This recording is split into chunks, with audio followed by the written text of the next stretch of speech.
Hi, it's Joanna Oakey here and welcome back to the Deal Room podcast, brought to you by the commercial legal practice Aspect Legal.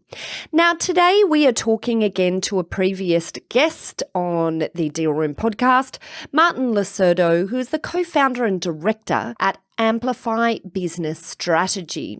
Now, if you missed our last discussion with Martin, go back and check out our previous episodes where we specifically talked about his background in selling a niche business. And there's some great ideas and coverage of issues there that we talk about in relation to selling a niche business.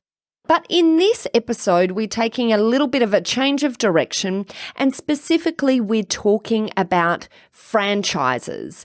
We're looking at business sales and acquisitions in the context of franchises, looking both from the franchisor perspective and from the franchisee perspective. So Martin and I talk about reasons as to why people might want to get into franchising in the first place, what's the benefit of franchising a business and becoming a franchisor, and what the critical things are that should be considered when entering a franchise or becoming a franchisor.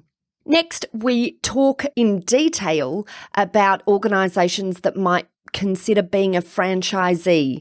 We discuss whether it's better to start up a new business or to buy an existing franchise. We look at whether or not it's better to buy an existing business or to buy a franchise. We also drill into some other issues of what are the positives and the negatives of being a franchisee and who is it suited to, and importantly, who is it not suited to. We also talk about some of the recent media stories, about some of those really heartbreaking franchise stories, and we dissect those a little bit, and Martin gives his opinion on how to keep yourself a good news story rather than a bad news story.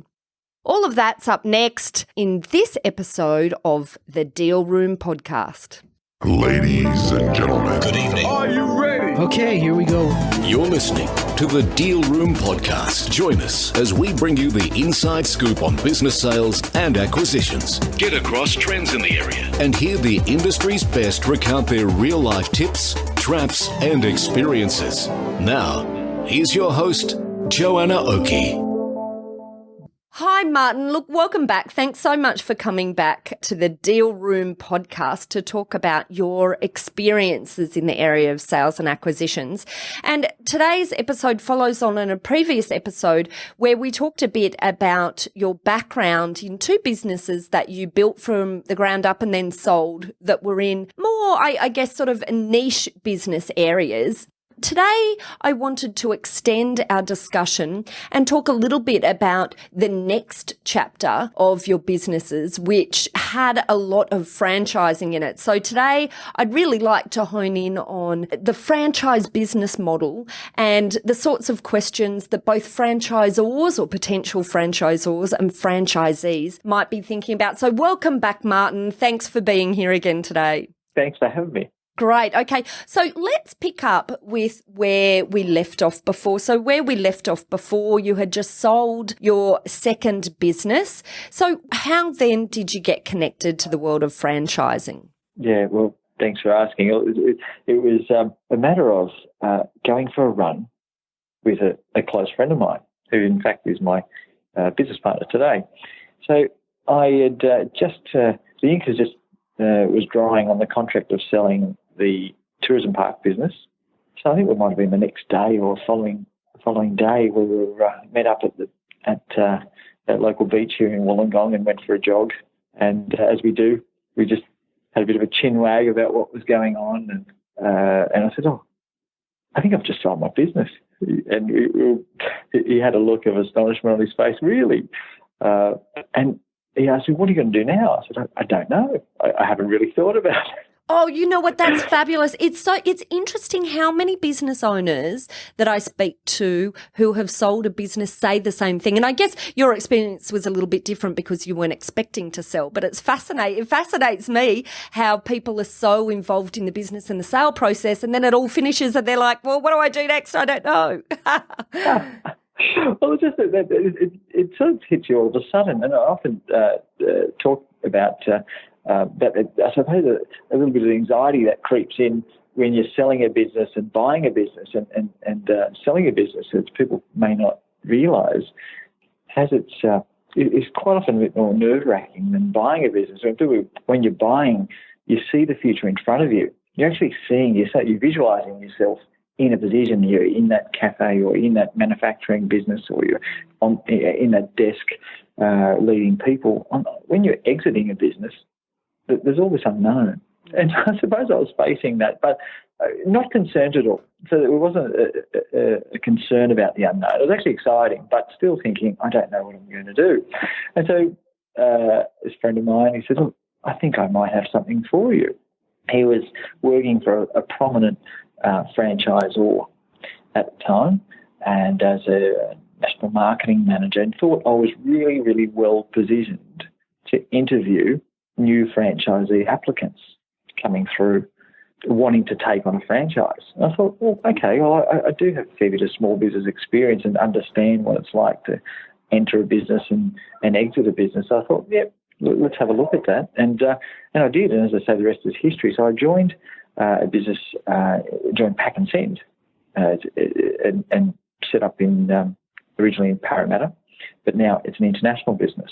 Franchising business has won numerous awards, National Franchisor of the Year, etc. So it was a really enjoyable chapter in my life as well. So that's how I got into franchising.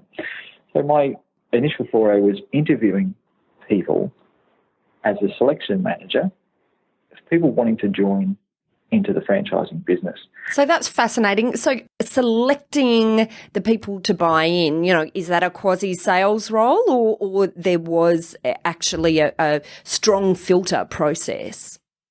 It's interesting you say that, because there's many franchise businesses that sell franchises, and the better businesses grant franchises. There's a real distinct difference.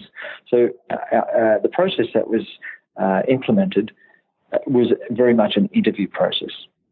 So you obviously talk about the actual business itself. There's a presentation on the actual business.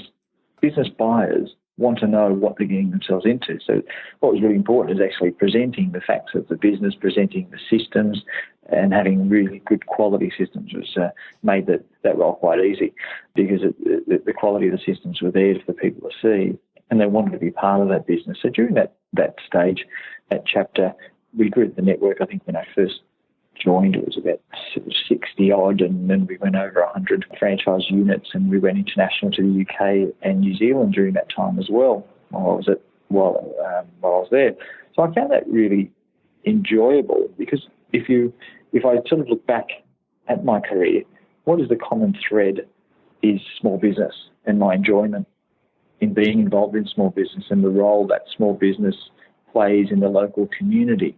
I do get inspired by a business that might be set up somewhere. It doesn't have to be in the CBD of a major capital city. It could be anywhere in the world. And that business starts being, really relevant to the local community first, and then they start to, export their services or products around the country and worldwide. So I really enjoy what small businesses can do. They obviously start small, but they don't have the ambition to always be small. And what I enjoyed is in franchising was that ability to give access to small business ownership for those that either didn't have the confidence to do it on their own, have the support of a franchise brand, the systems, the training that were already in place. So I really enjoyed that, giving people that may not have thought independent business was the right way to go. They didn't have the confidence, the systems aren't there. It's not a proven business, being in an interview or starting a business on your own. There's a fair bit of risk there. So presenting the franchise business was a good way of getting people into business and fulfilling their career goals by business ownership. So I guess, what you're really talking about here are reasons that people might consider being a franchisee.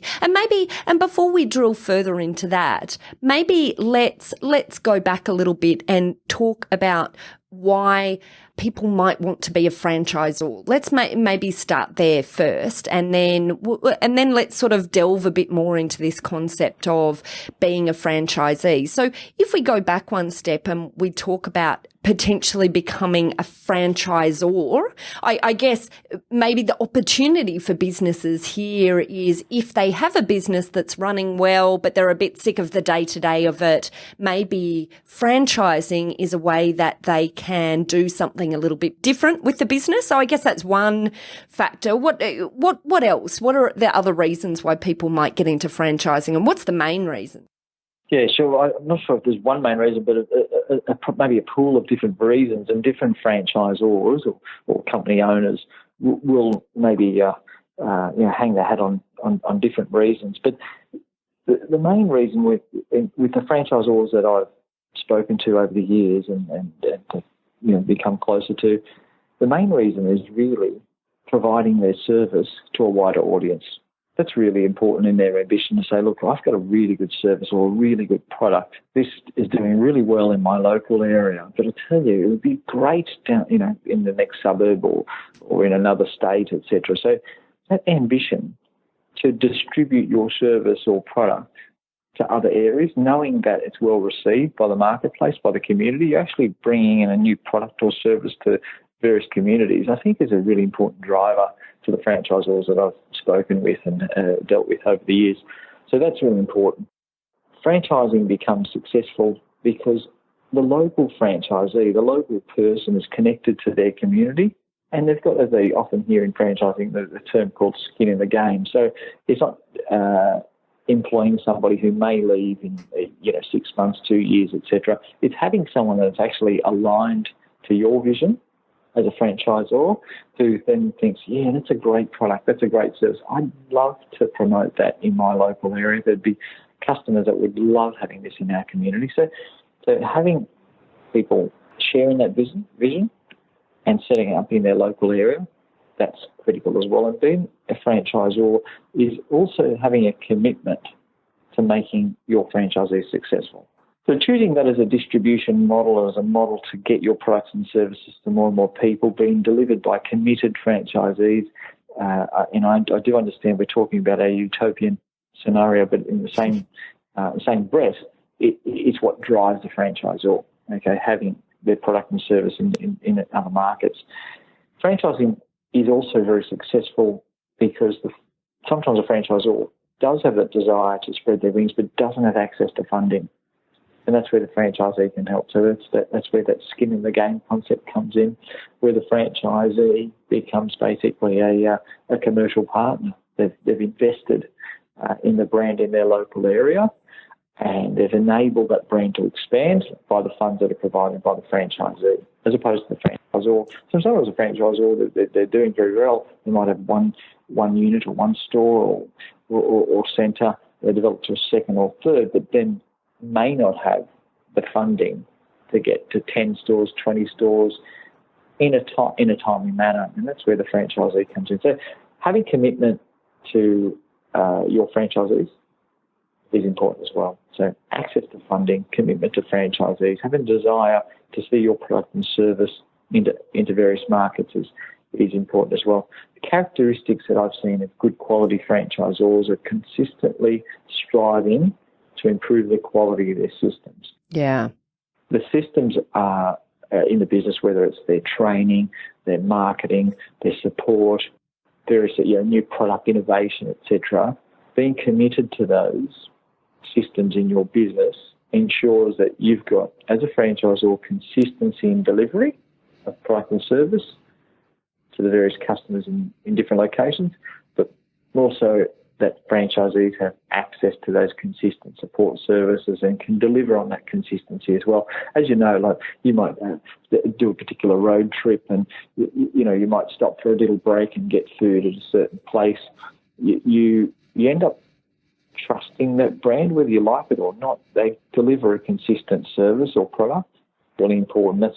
So franchisors striving to continually improve the quality of their systems is definitely a characteristic of an ambitious and quality franchisor as well. Great. Okay. All right. So we've talked a bit about why people might get into franchising, and we've talked about gives a way to expand the business.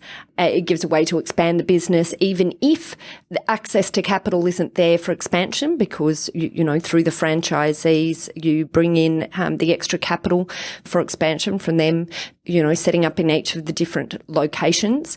I presume people get into franchising as well because of a change in what they want to do. If they move from wanting to run one particular store to, you know, spending more time working on the business rather than in the business, I'm sure that must be a factor in some instances. Is that right, Martin?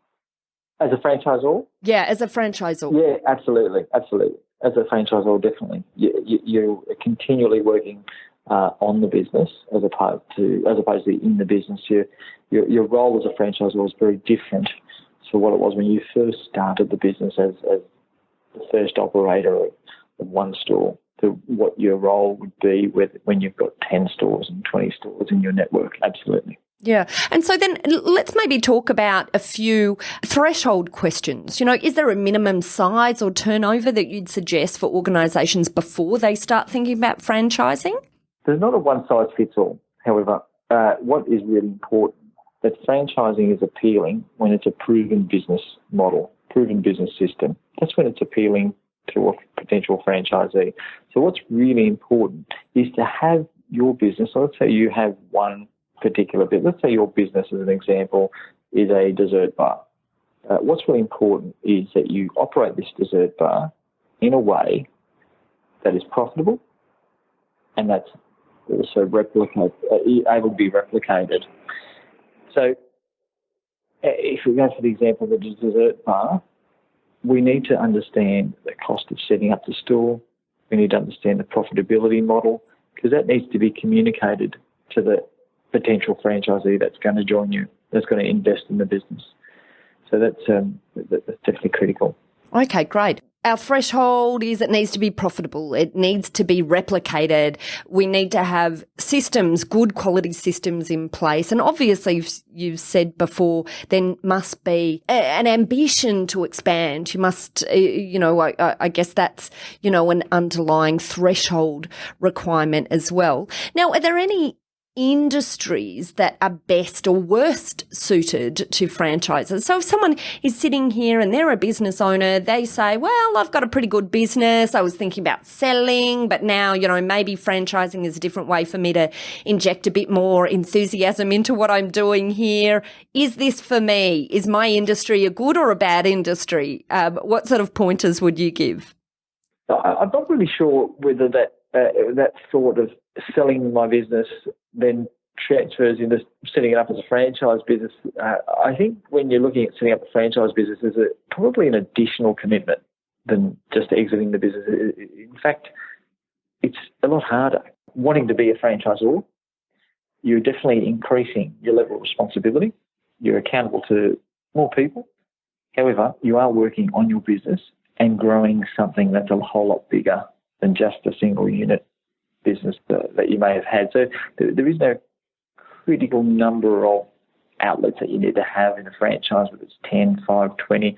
What's most important is you as a franchisor remain profitable, and franchisees have a profitable model for them to achieve their profit and their lifestyle and their own financial ambitions as well. There is no industry that's best suited than others. In fact, you'd be very surprised to find a number of brands that are franchised that you probably didn't think were franchised.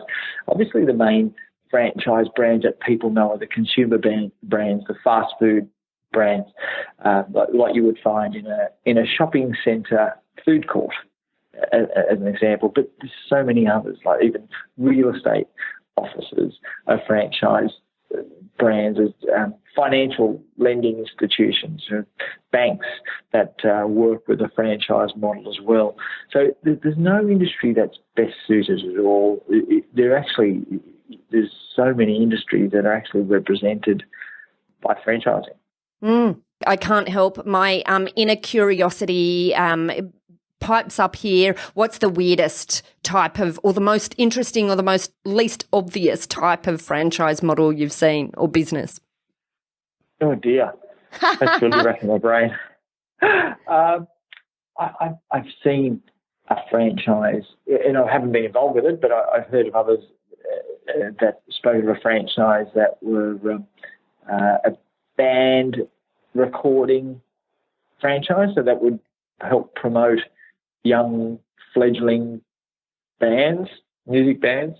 Right. So that I don't think that. I'm not sure how far that's gone. I haven't heard much. Yeah, that's fascinating, because I can't even see how that would turn into a franchise. That's fascinating to me. There you go. Neither would I. There's some of the more interesting ones where like preschool programs, like sports programs for preschools, for schools, music, tuition type franchises. I suppose that those are franchises that you probably wouldn't have thought as franchises. Tuition, accounting franchises. It's really nearly every industry, I think, is represented in franchising. I'm not really sure which industries aren't. Yeah. And so, what are the general costs that are involved in being a franchisor, turning your business that's obviously a profitable business into one that now can be purchased by franchisees? Yeah, very good question. So there's laws governing how franchising works. A lot of them. A lot of them, yeah. So without getting into the specifics and quoting the different laws, so there's a whole lot of legal compliance around franchising. So getting a lawyer with experience in this space is really important as well, to get some guidance as to what type of documentation that you need. Documentation like a franchise agreement, a disclosure document, and various other documents that you may need. So talking to a franchise consultant, someone who's done this before, and as I mentioned earlier, if you've seen further than others, it's because you've stood on the shoulders of giants. So go to people that are experienced in this, where they can provide you advice, prepare documentation for you, things like a commercial policy, marketing material that actually presents the franchising opportunity, a training program. So a franchisor needs to have all that to be able to attract new franchisees.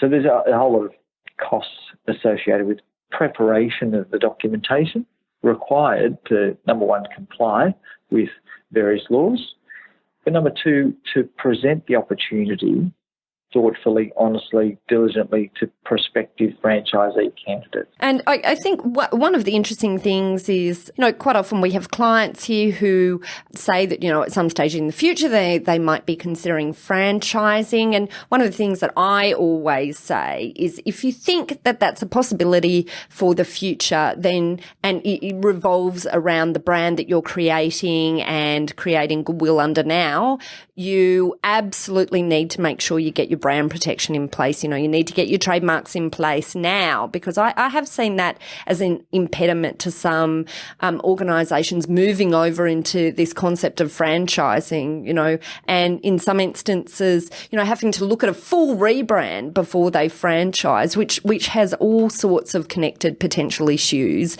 if you have built up a very strong business that relates to a particular brand. So, of course, think about trademark registration in the beginning is really important as well, I think. Okay, all right. So I think that's a good overview of why organisations might think about getting into franchising as a franchisor. What about organisations or individuals who are looking at becoming a franchisee?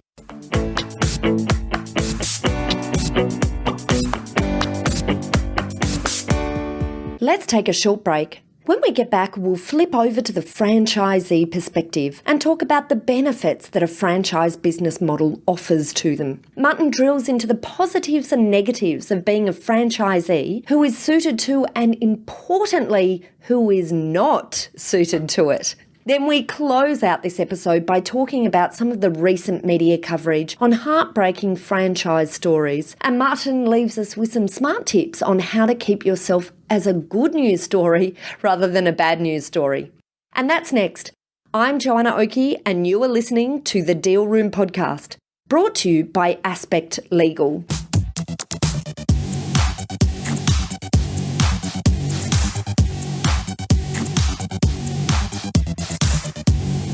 if you're interested in hearing smart legal tips for business, the Deal Room's sister podcast, Talking Law, is perfect for you. These two podcasts are now among the top legal podcasts in Australia. In our Talking Law podcast, I dissect a different topic each week that I have seen impact businesses, and I then provide actionable tips for you to avoid that risk or to use that legal area to your advantage. We release new episodes every 10 days, and you can listen to our episodes through www.talkinglaw.com.au or subscribe to our Talking Law podcast on iTunes to be the first to know when a new episode is out. Now, back to the show.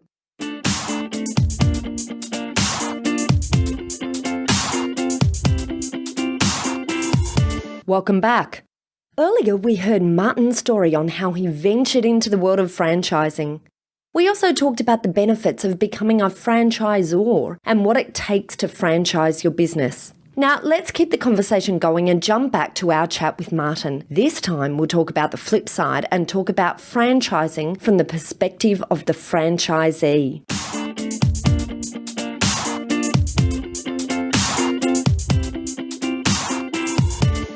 Who is this best suited to and why? Yeah, who's it best suited to? So initially, when someone's looking at getting into their own business, they're looking at obviously improving their life, making their life better. So it might be for their career self-development, financial gains, flexibility of lifestyle, or just their own self-determination, like being their own boss. So once you've made the decision to say, okay, I want to get in my own business, what is the best pathway to take?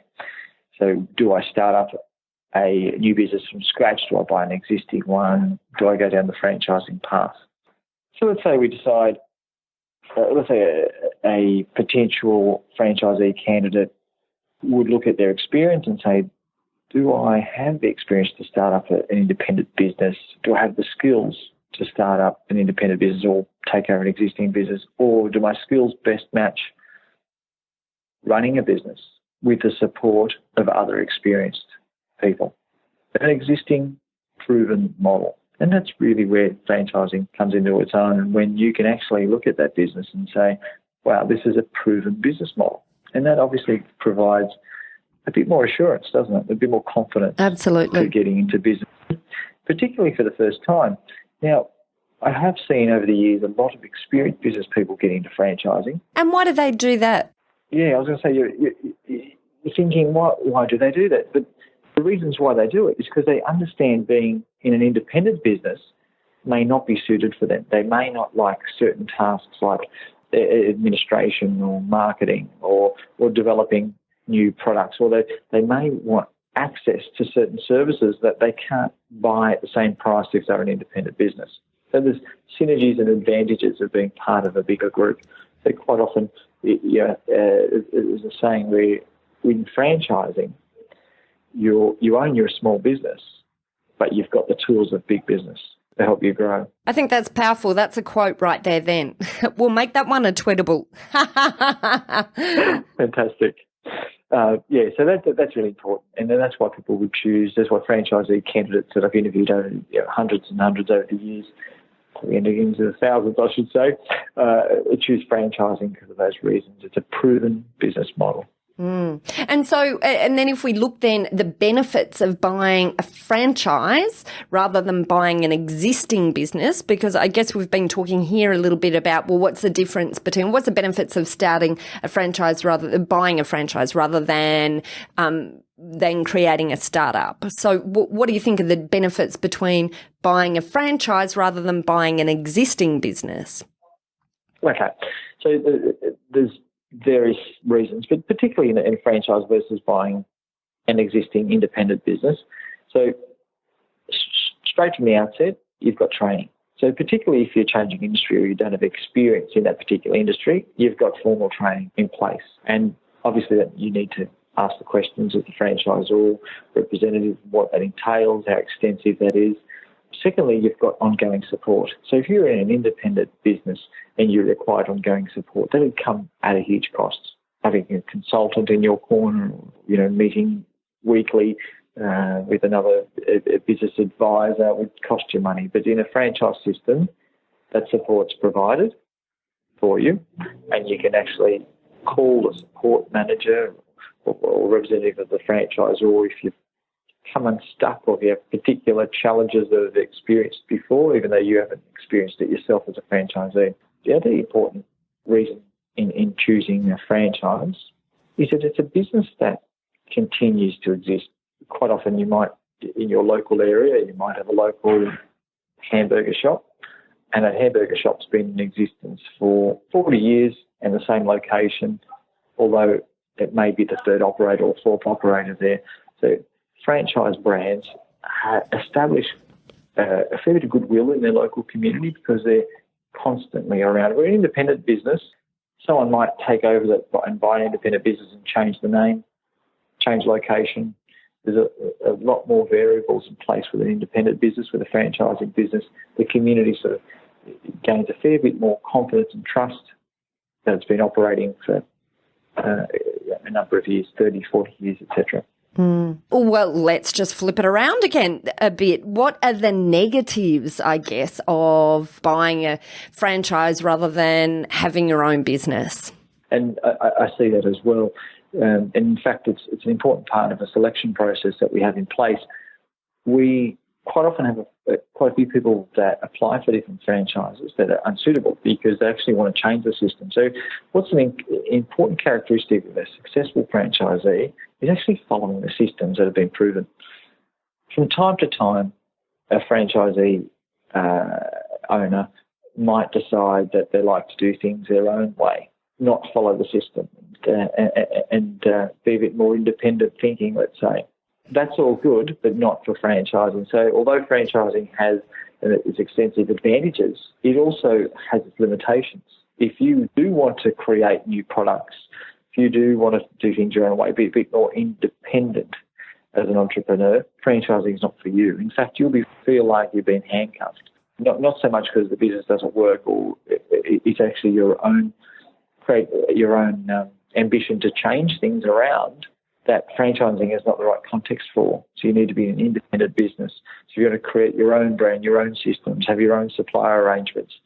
Franchising is not for you. So that would be a disadvantage if you were an independent thinker wanting to be in franchising, and it may not be for you. And I think, from what I see, one of the potential issues or negatives that can occur in franchising as well comes down, I guess, a bit to franchise selection. If you end up in a franchise where the franchisor isn't providing good support or good marketing, you might end up paying these franchising fees on an ongoing basis for something that you feel doesn't have value. And there's very little that can be done about that in some instances if the franchisor is compliant with its obligations but just not brilliant at undertaking them. Yeah, you're right. And that's why it's important to conduct your own thorough due diligence as a franchisee as well. So understanding what those costs are, what those ongoing costs are, what the initial costs are, get a real thorough understanding of that.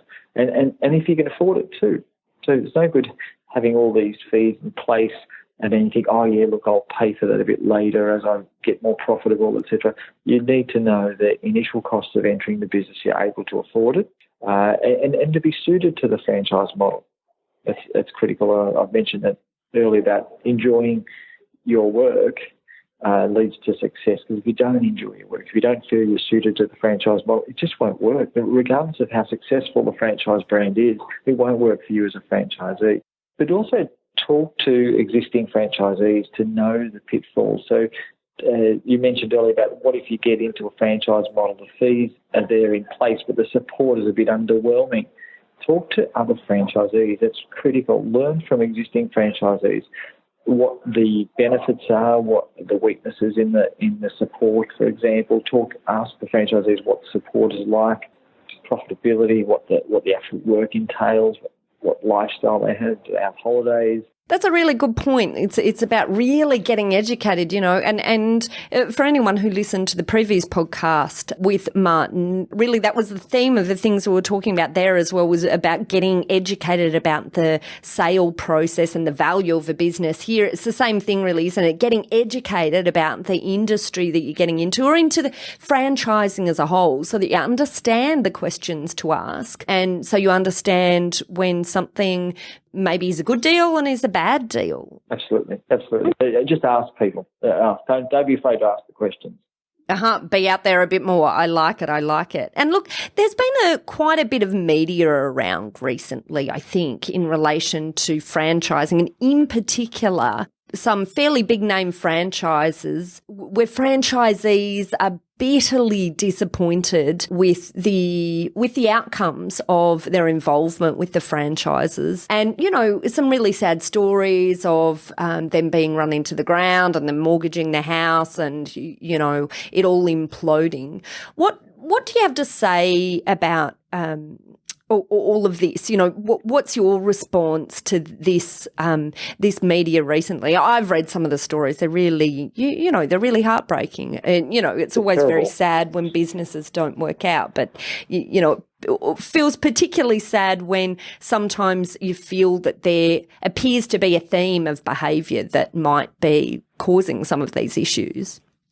Yeah, sure. Look, it's terrible to hear when things don't work out for people. It really is. It's actually, it's no good at all. Now, if I could just add to this, now, this also happens in independent businesses as well, not just franchise business, where business can be very, very successful, moderately successful, or just doesn't work out at all. Yeah, of course, that's very true. Something that's not just in franchising or independent business at all. So it's not exclusive to franchising. I think if the behaviour of a particular franchisor is not high quality, that needs to be addressed straight away. Okay, I think it's different to. There might be a separate issue to businesses succeeding and failing in itself. If behaviour from the franchisor is inadequate, that just needs to be addressed. A franchise business, like any other business, is no guarantee of success. I think that what you're undertaking in a business has an inherent risk, and that's why going through a thorough due diligence process, with your eyes wide open, getting the right advisors on board. Absolutely. So the recent, I suppose referring to the recent media about it, it's definitely a little sensationalised, because I suppose we could look at our communities and just go for a little drive and realise that quite a lot of the businesses, quite a lot of the pillars in our community are actually franchise businesses operating well and successfully. So I don't think we could look at someone's negative story and just take that and say that's just widespread in franchising only.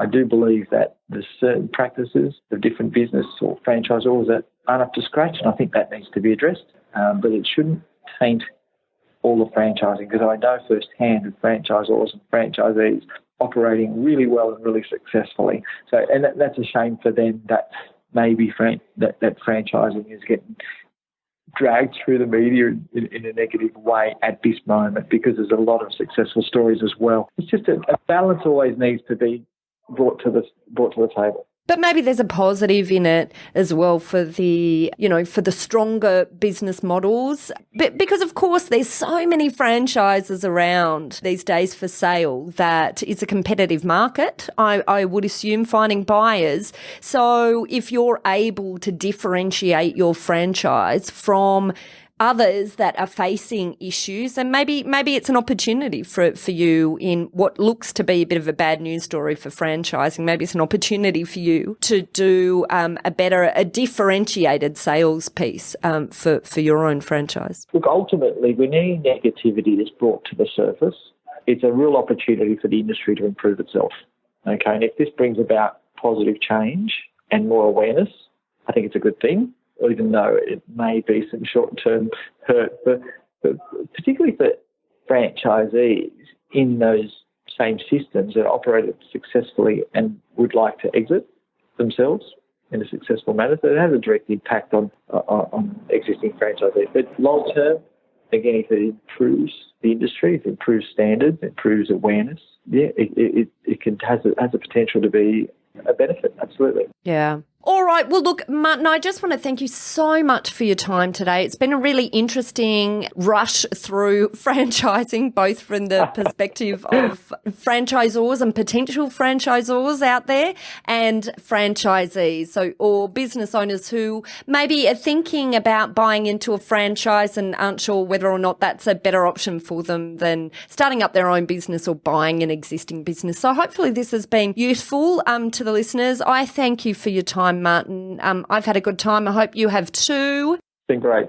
And we'll have to have you back another time talking a bit further about this issue, because I think there's a lot more that we can talk about in relation to franchising. Absolutely. Then we can fit into one episode. It's been a pleasure. So if any of the listeners would like to ask me any questions about franchising with the perspective of franchisor or franchisee, feel free to do so. Great. And how can our listeners contact you, Martin, if they would like to talk to a specialist advisor in relation to franchising, whether they're a franchisor or a franchisee or potential franchisee? They can contact us via our website. So it's www.amplifybusiness.com.au, or our direct number is 1300 267 287. We're also on social media as well. Search Amplify Business, Facebook, Twitter, LinkedIn. Excellent. Wonderful. And we'll have all of those links in our show notes, so don't worry if you didn't catch them. Brilliant. Thanks, Martin. We'll talk to you again soon. My pleasure. Thank you. Well, that's it for this episode of the Deal Room podcast. If you'd like more information about this topic, head over to our website at thedealroompodcast.com, where we have a whole heap of downloads for you and also details there of how you can contact Martin Lacerdo at Amplify Business Strategy if you'd like to talk more about the areas of franchising, either from a franchisor or a franchisee perspective. On our website, you'll also find details of how to contact our lawyers at Aspect Legal if you or your clients, if you're an advisor, would like to discuss any legal aspects of sales or acquisitions. We've got a number of great services that help businesses, both small and large, in buying and selling. And we've got a number of different types of services depending on size and complexity. So don't hesitate to book yourself a free discussion with one of our specialist sales and acquisitions lawyers if you would like to talk about your business or your purchase or that of your clients. Now, finally, if you enjoyed what you heard today at the Deal Room podcast, please pop over to iTunes and leave us a review. I'd be extremely grateful. Thanks again for listening in. We hope to see you at our next episode.